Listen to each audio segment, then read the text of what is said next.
This video is about how to relate to others from the awakened perspective or from the perspective of the teachings that we call Advaita or Non-Duality.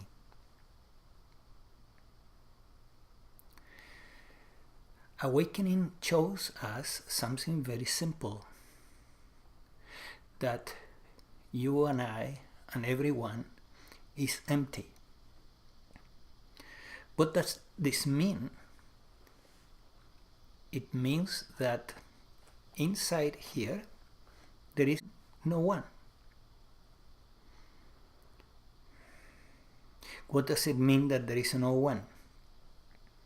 It means that the I or the me or the persona that seems to be here actually is not here.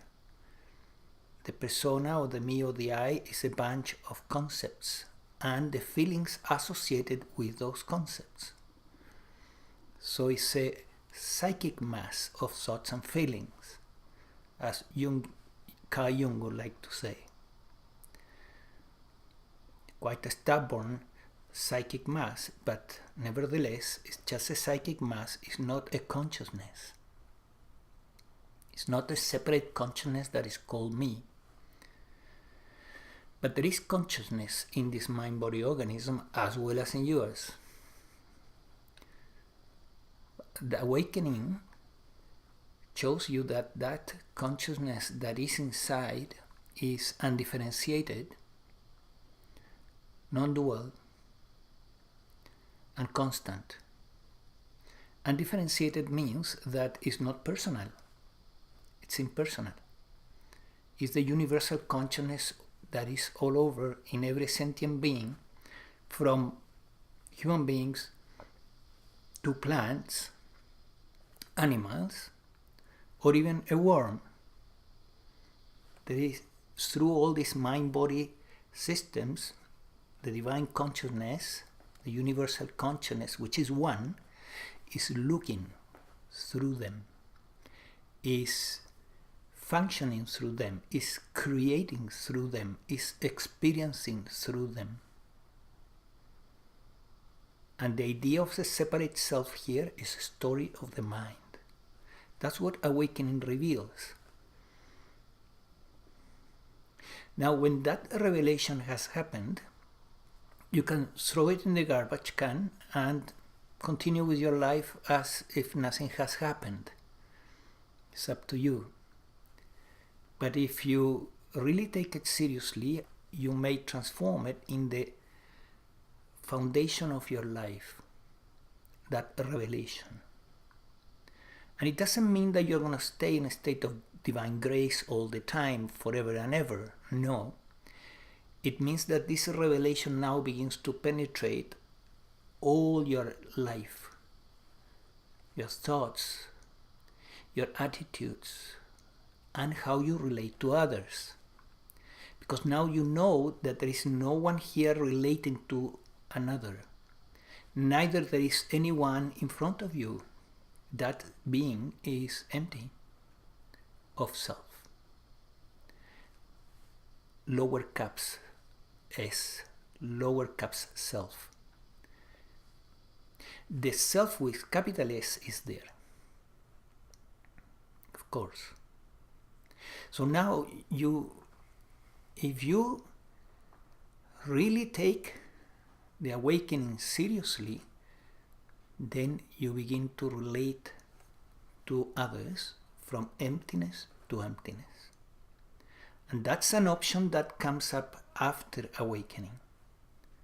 It's a very valuable option because relationships are quite complicated.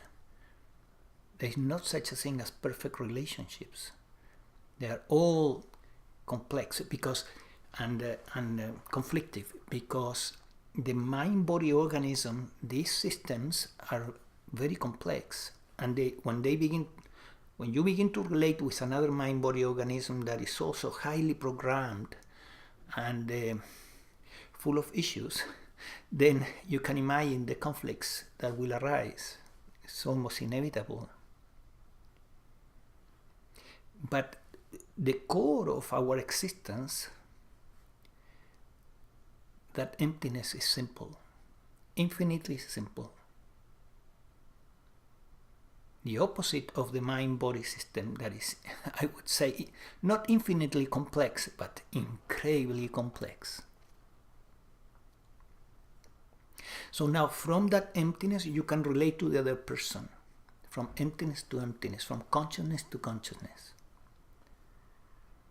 And even if the other person hasn't awakened, just your attitude,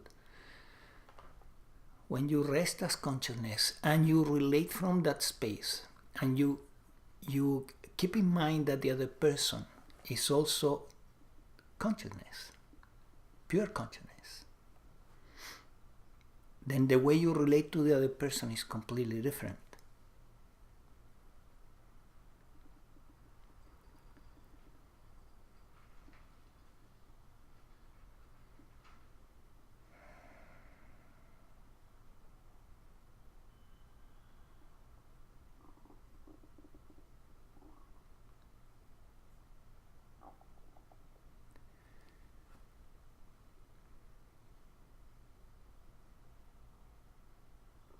But the first step is to wake up, right?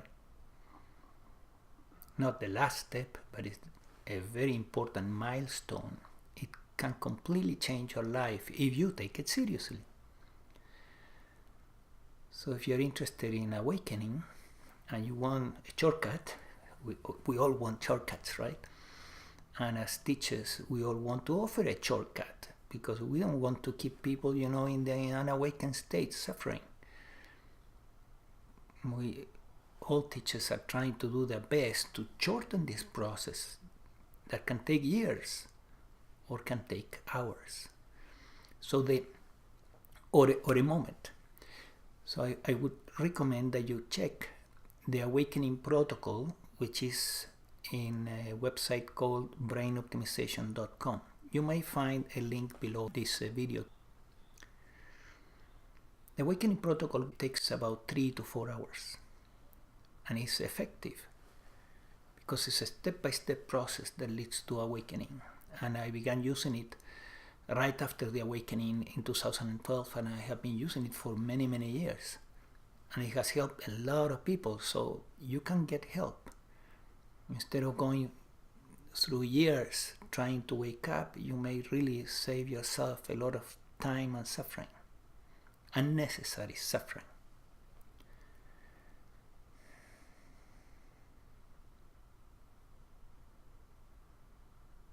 Okay, I hope this helps. And if you're already awakened, know that you need to do, it's not just being awakened, you also need to incorporate this, the insight of awakening, incorporate it in your life. And then when it comes to relate, you need to make some kind of an effort to really relate from emptiness to emptiness. I would call it an effortless effort, right? But there is some effort there. It doesn't come for free.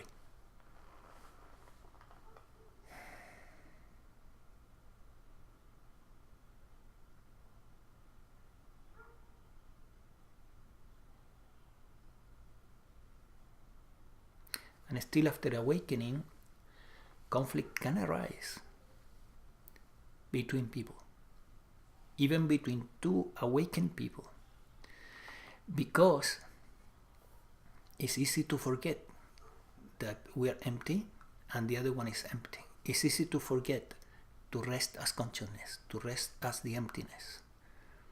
So this needs to be incorporated gradually, and that process is called embodiment. You can also learn about embodiment in the same website and how to pursue it.